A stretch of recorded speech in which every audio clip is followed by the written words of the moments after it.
Pluminator. Ah, ouais, donc! Hey, le Pluminator, d'ailleurs, je m'en vais voir le vrai plume, moi, cette semaine. Le Oh! vrai plume. Le modèle, la muse. La muse barbue, là, mais bon. Penses-tu il va te faire l'honneur de chanter en prestation live le thème du Pluminator? Je vais le demander, mais écoute, sa vraie version qui est Bob Epine, là, d'après moi, ça doit faire 25, 30 ans qu'il n'a pas chanté ça, je sais pas, là, quelque chose de même, là. Mais il y en aura d'autres, il y en aura d'autres. Je m'en vais là avec mon frère, mon chum Yannick, fan des Eagles. Écoute, ça va être bien le fun. Hey, j'ai eu des sources assez béton, Steph, à l'effet Écoute, que dans un certain party d'anniversaire de mariage, le jeune Stéphane Cadorette, à 17 ans, aurait été debout sur une table en train de chanter du Plume la Traverse. Et mes oh sources boy. sont assez béton à ce niveau-là. Ça, c'est fort parce que, premièrement, je ne vais pas nier Je ces vous le dis, allégations. là. Ces allégations sont très vraies. Alors, il n'y aura pas de poursuite, il n'y aura pas de mise en demeure, mais il va falloir qu'on se parle en dehors des ondes pour que je connaisse ta source. Je Ah, suis très surpris que tu saches ça quand même. ben Steph, voyons, t'es un journaliste, tu sais, un bon journaliste ne Ne dévoile dévoile jamais pas ses sources. sa source. Ah, boy, non, c'est parfait.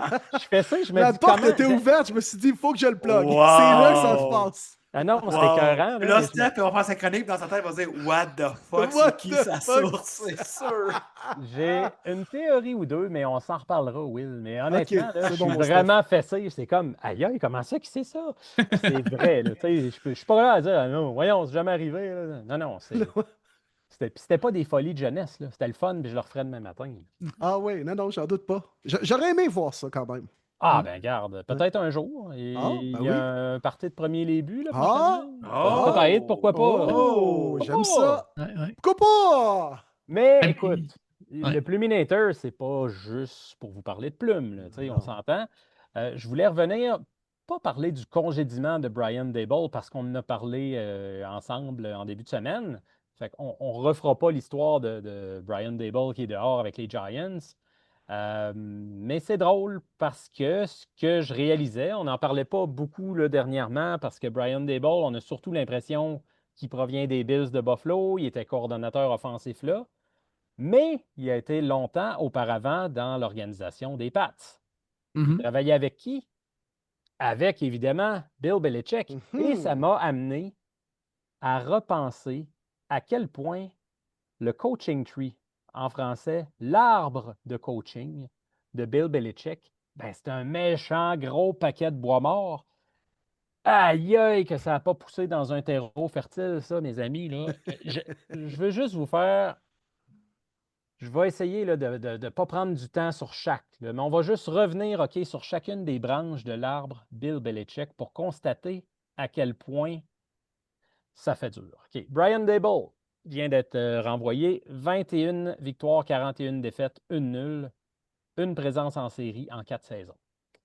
On remonte à beaucoup plus loin. Rappelez-vous du bon vieux Romeo Crennel, coordonnateur Hey! oui. défensif avec Oui, les ben Pats. oui. Il a été coaché les Browns, il a été coaché les Chiefs. On disait, hey, quand tu es un génie défensif de même, que tu as appris sous Belichick, qu'est-ce que ça va donner? Ben, ça a donné 32 et 63, une présence en série en 5 ans. Il y en a eu d'autres, là. Attendez, là, il y a plein de noms là-dedans qui vont vous rappeler des souvenirs assez douloureux. Eric Mangini, dit le Oh, Mangini. wow. Un Hein? autre qui a été chez les Bruns. Les Ouais, Jets, je pense. ouais, les Jets, les Browns, 33-48 s'affiche, une présence en série en 6 saisons. Hey. Il y a évidemment, lui, l'inoubliable Josh McDaniels, qui, en dehors de la Nouvelle-Angleterre, n'a jamais été grand-chose. Coach des Broncos, coach des Raiders plus récemment, 20-33, Oh, attends un petit aucune peu, présence Steph. en série. Ouais, Coach des Colts pendant 2 heures et quart. 2 heures et quart, c'est vrai. Ouais, Oui. ouais, ouais, ouais. Ouais, jusqu'à temps qu'ils se disent ah, je sais pas, ça Ouais, avait été finalement. terrible. Ah, n'importe quoi, ça. Ouais, ça ressemblait un peu à Liam Cohen l'année passée. Oui, oui. Écoute, je vous en nomme un qui a eu un certain succès. On va y donner. Si je vous dis un dans l'arbre Belichick qui a été pas si mal, instinctivement, vous pensez à. Moi, je Mettons mettrais, vraiment. moi, je mettrais Mike Vrabel, mais tu sais, il était pas vraiment dans son arbre, il Non, était son joueur. Non, je ne le compte pas dans les arbres. Là. Lui, il est dans les racines ou dans je ne sais pas quoi. Très L'arbre est dans ses feuille, feuilles, Maridon marilé. Maridé, là. Oui, c'est ça, exact. C'est un bourgeon. C'est un jeune bourgeon parce qu'il était joueur pour Belichick. Il n'a pas coaché avec lui. Fait que ça, c'est l'erreur que certains font. Puis je ne veux pas te taper ses doigts avec une règle, là, Dave. On fait Non, c'est bien correct. J'hésite entre deux, moi, Steph. Entre Brian Flores et Matt Patricia comme entraîneur. Matt Patricia, il a été dégueulasse. Il a été à vomir. Bon. Tu sais, Dave en sait quelque chose, ça. Oui. Non, moi, je dis que le seul... Écoute, il y en a un qui a une fiche positive dans toute la gang de Bois-Mort. Bill O'Brien avec les Texans. Ah, oui. Bill O'Brien, puis écoute, fiche positive, là, c'est pas long que ça basculerait de l'autre bord. 52-48. Ce qui a fait de bien avec les Texans, c'est 4 présences en série en 7 ans. Ça, on va y donner. Bravo. Tu parlais de Matt Patricia. 13-29-1 avec les Lions. Aucune présence en série en 3 saisons. Dans le rayon des immortels, toujours. Non, Brian Flores, un certain respect quand même. 24-25 avec Miami. Mais pas de série en 3 ans. Puis toujours, comme j'allais dire, au rayon des immortels, là, y a-t-il un gars qui vous vient en tête que c'est comme, lui, c'est vrai, on avait des attentes, un disciple de Bill Belichick. Josh McDaniels, peut-être? Non, McDaniels, j'en ai parlé. Joe Judge. Oh, tu viens de gagner un toutou, mon Will. Joe Judge. Tu viens de gagner un toutou de Joe Judge. Ça fait pas grand-chose. Tu peux le détruire, personne ne va s'en rendre compte. Tu peux le donner à ton chien, il va le manger comme un os. 10 victoires, 23 défaites. Pas de série en 2 ans avec les Giants. Puis l'épisode le plus récent, Gerard Mayo avec les Pats. 4-13. Aucune présence en série, évidemment, en une seule saison. Et puis le dernier, on a tendance à l'oublier, qui a été disciple de Belichick, mais pas à New England, mais plutôt avec tes Bruns, Will. Nick Saban. Nick Saban, ben oui. Nick Saban, là, vous allez me dire, c'est le meilleur coach de l'histoire de la NCAA. Oui, mais dans la NFL, 2 ans avec les Dolphins, 15-17, puis il a sacré son camp après en mentant à tout le monde qui s'en allait pas dans la NCAA, puis il est parti. Donc, puis avec la décision de Drew Brees aussi, là, hein? C'est lui qui a fait comme non, moi, je le prends pas, puis il s'est ramassé en Nouvelle-Orléans. Oui, puis il a eu la bonne idée de dire Drew Brees n'est pas en santé, c'est dangereux. On va y aller plutôt, nous autres, avec une valeur sûre en Dante Culpepper. Oui, carrément. Hey, écoutez, avouez que j'ai le mérite de vous raviver de très, très bons souvenirs. Oui, on rit. Oui. Fait que, non, c'est ça que ça a donné. Un total. Je vous dis ça, les gars, j'ai fait le décompte. Là. Ça a été pas mal plus long calculer le nombre de défaites que de victoires, je vous le dis.